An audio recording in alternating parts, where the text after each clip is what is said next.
La mort, événement inéluctable et commun à tous les êtres vivants. L'univers du manga n'en est pas épargné, si on peut s'en réjouir lorsqu'elle touche les plus grands antagonistes de nos animés préférés. Ce n'est pas le cas lorsqu'elle s'abat sur nos protagonistes et personnages préférés. Dans cette vidéo, je vous propose de revenir sur 4 d'entre elles qui nous ont vraiment touchés, histoire d'être un peu nostalgique. Avant de continuer, n'oublie pas de t'abonner et de liker, ça fait plaisir et ça donne la force.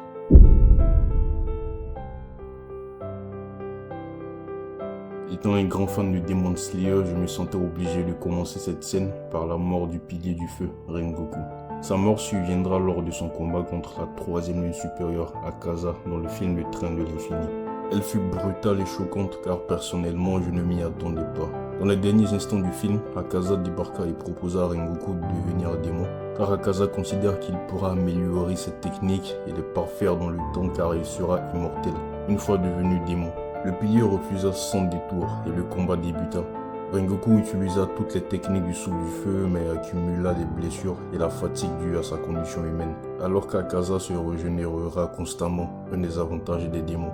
Je pense qu'à condition humaine égale, Rengoku surpasse Akaza et l'aurait vaincu depuis longtemps dans ce combat car il découpa à plusieurs reprises les bras de la lune. Acculé par la lune, il lança le 9e mouvement du souffle du feu nommé Purgatoire qui toucha et découpa Akaza, mais le démon réussira à le transpercer dans l'abdomen, blessure qui lui sera fatale. À la fin, il prononça un discours à Tanjiro. Ce combat mit en valeur la vraie différence entre les combattants humains et les démons.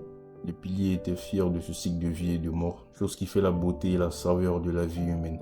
Sa mort était digne et à la fois triste, car il s'agit du pilier qui incarne la combativité et la quintessence de l'honneur.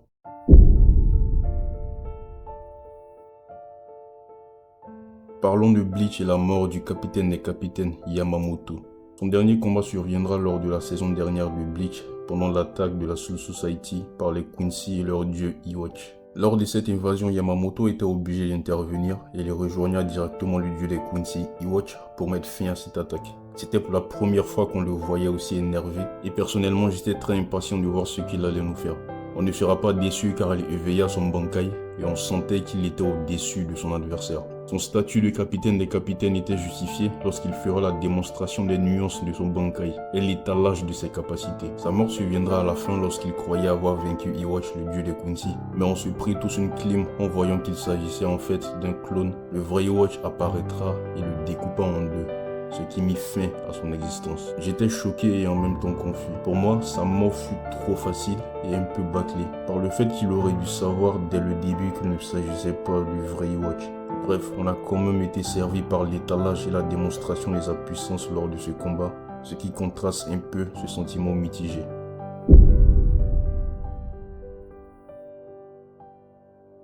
Le premier mot qui me vient à l'esprit concernant la mort de Thors, le père de Thorfinn, dans l'anime Vinland Saga est héroïque. Il s'agit d'un personnage qui mourra très vite dans la saison 1 dès l'épisode 4 de l'anime. Sa mort surviendra lors de sa rencontre avec Askeladd. Thors remporta la victoire suite à un duel d'épée mais il refusa de tuer Askeladd. En effet, Thors avait désormais pour philosophie qu'un vrai guerrier n'avait pas besoin d'épée pour vaincre et que la plus grande victoire c'est la paix.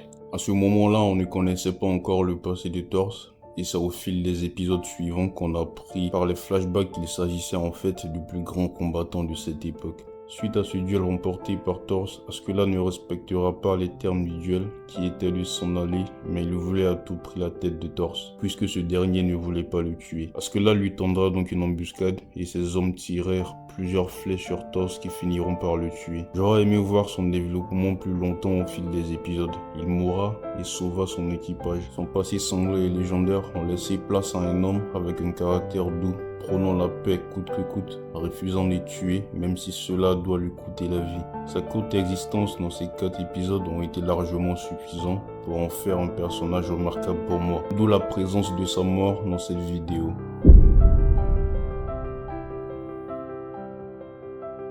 Itachi, Personnage emblématique et très populaire chez les fans de Naruto. Sa mort a été d'une tristesse sans nom, donc j'étais obligé d'en parler dans ce premier épisode. Sa mort surviendra dans son combat contre son frère Sasuke. Dans les derniers instants du combat, Itachi se retrouve affaibli par sa maladie mais continuera à maintenir son Susanoo. Itachi avança vers Sasuke mais Sasuke recula jusqu'à être coincé par un mur. Les deux étaient à bout de force. Par un geste qui restera dans la légende, il leva ses deux doigts sur le front de son frère, prononça des paroles, esquissa un sourire, puis s'effondra. C'est seulement plus tard qu'on apprendra qu'il avait tout planifié depuis le début jusqu'à sa mort. Il s'agit pour moi de la mort d'un génie, une mort pleine de mystères sur le coup. J'aurais plus aimé le voir à l'œuvre vivant dans l'animé, même si on aura des flashbacks et des interventions de lui par la suite. C'est la fin de la vidéo, dites en commentaire les morts que vous avez trouvées légendaires et j'en ferai une deuxième vidéo. N'oublie pas de liker et de partager, on se dit à très bientôt.